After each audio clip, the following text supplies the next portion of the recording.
Shalom, selamat pagi Bapak Ibu dan saudara yang dikasih Tuhan. Kita bersyukur untuk hari ini, hari yang baru, hidup yang baru yang Tuhan karuniakan bagi kita. Hari ini hari Rabu tanggal 31 Maret 2021. Untuk memasuki hari ini, saya ingin mengajak kita bersama-sama merenungkan satu bagian firman Tuhan yang diambil dari Injil Matius, pasalnya yang ke-16 ayat 21 sampai ayat yang ke-28. Di dalam perikop firman Tuhan ini berbicara tentang syarat-syarat mengikut Yesus.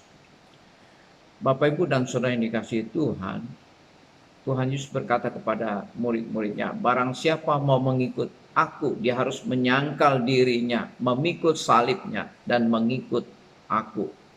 Jadi syarat yang pertama untuk mengikut Yesus yaitu menyangkal diri. Apa yang dimaksud oleh Tuhan Yesus ketika Tuhan Yesus berkata, barang siapa mau mengikut aku, dia harus menyangkal diri. Arti daripada menyangkal diri di sini adalah berkata tidak kepada keinginan diri sendiri dan berkata iya kepada keinginan Tuhan. Atau berkata tidak kepada kehendak diri sendiri dan berkata iya kepada kehendak Tuhan. Nah, jika kita memperhatikan percakapan Tuhan Yesus dengan murid-muridnya di dalam percakapan sebelumnya, di situ Tuhan Yesus memberitahukan kepada murid-muridnya bahwa dia harus pergi ke Yerusalem, dan ketika dia pergi ke Yerusalem, dia akan menanggung banyak penderitaan dari tua-tua, dari imam-imam, dan dari ahli-ahli Taurat. Kemudian dia akan dibunuh dan dibangkitkan pada hari yang ketiga. Perkataan ini adalah merupakan pemberitahuan Tuhan Yesus kepada murid-muridnya akan kesengsaraannya, akan kematiannya, akan kebangkitannya. Tuhan Yesus sungguh-sungguh tahu apa yang akan terjadi pada dirinya, apa yang akan dia alami ketika dia masuk ke Yerusalem. Hal ini menunjukkan bahwa Yesus adalah benar-benar Tuhan, bahwa dia adalah benar-benar Mesias, karena dia sungguh-sungguh tahu apa yang akan dia alami. Bahkan kematiannya, bahkan kebangkitannya yang belum terjadi sudah diberitahukan, sudah dinubuatkan apa yang akan terjadi kepada dirinya. Tetapi ketika Petrus mendengar apa yang dikatakan oleh Yesus ini, kemudian Petrus menarik Yesus ke samping dan menegur dia. Petrus katakan, kiranya hal itu tidak terjadi, dan hal itu dijauhkan Allah, dan kiranya hal itu tidak akan terjadi. Ketika Petrus berkata demikian, Tuhan Yesus menegur Petrus dengan keras. Tuhan Yesus katakan kepada Petrus, "Enyalah iblis, engkau adalah suatu batu sandungan bagiku, sebab engkau bukan memikirkan apa yang dipikirkan oleh Allah, engkau memikirkan apa yang dipikirkan oleh manusia." Ini yang Tuhan Yesus katakan kepada Petrus. Petrus memikirkan apa yang dipikirkan oleh manusia, bukan apa yang dipikirkan oleh Allah. Oleh karena itu Tuhan Yesus mengatakan, barang siapa mau mengikut aku, dia harus menyangkal dirinya, memikul salibnya, dan mengikut aku. Jadi menyangkal diri di sini adalah berkata tidak kepada keinginan diri sendiri, kepada kehendak diri sendiri, berkata iya kepada keinginan dan kehendak Tuhan. Bapak, Ibu, dan saudara yang dikasihi Tuhan, di dalam kehidupan kita juga mempunyai keinginan-keinginan, kita juga mempunyai kehendak-kehendak di dalam kehidupan kita. Nah, oleh karena itu kita harus menguji apakah keinginan kita sesuai dengan kehendak Tuhan, apakah kehendak kita sesuai dengan kehendak Tuhan. Kita harus mengikuti kehendak Tuhan, kita harus mengikuti keinginan Tuhan daripada kehendak dan keinginan diri kita sendiri. Ini adalah merupakan syarat yang pertama di dalam mengikuti Yesus, yaitu berkata tidak kepada keinginan diri sendiri, kepada kehendak sendiri, dan berkata iya kepada kehendak dan keinginan Tuhan. Kemudian syarat yang kedua untuk mengikuti Yesus yaitu memikul salib. Apa artinya memikul salib? Bapak, Ibu, dan saudara yang dikasihi Tuhan, pada saat ini salib adalah merupakan lambang keselamatan.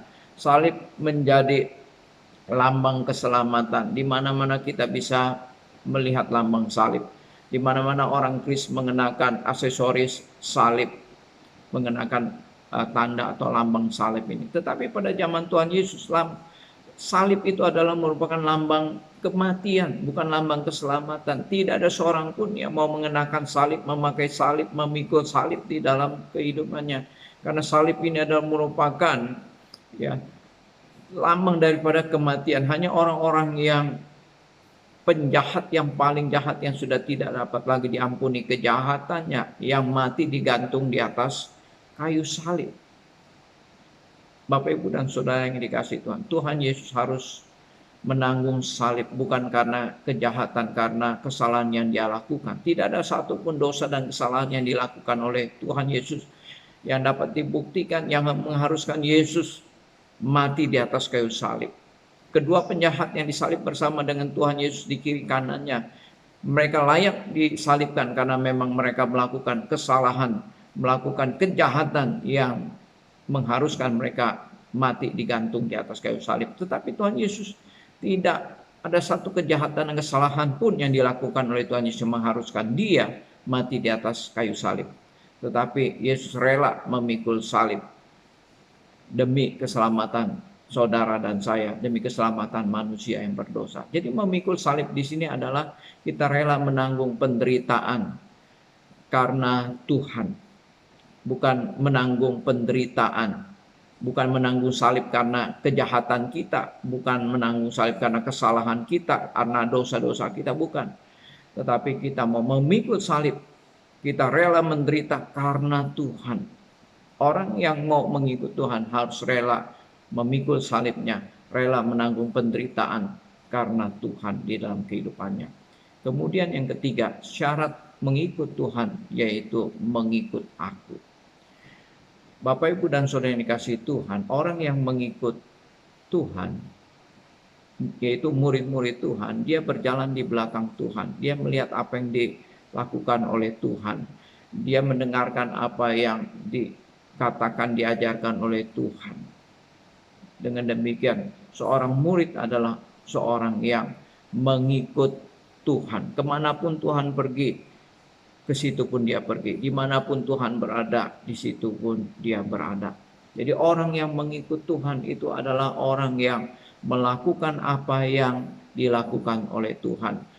Orang yang mau mengikut Tuhan itu adalah orang yang mendengar dan melakukan apa yang diajarkan oleh Tuhan di dalam kehidupannya. Orang yang menteladani Tuhan.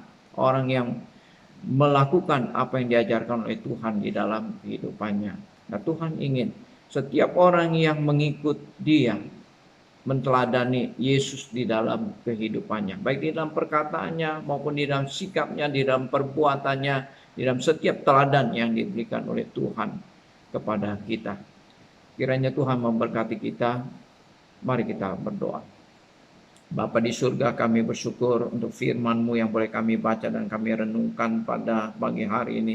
Memberitahukan kepada kami syarat-syarat untuk mengikut Yesus, yaitu kami harus menyangkal diri, memikul salib dan mengikut Tuhan dengan setia di dalam kehidupan kami. Tuhan, tolong kami mampukan untuk melakukan firman-Mu di dalam kehidupan kami.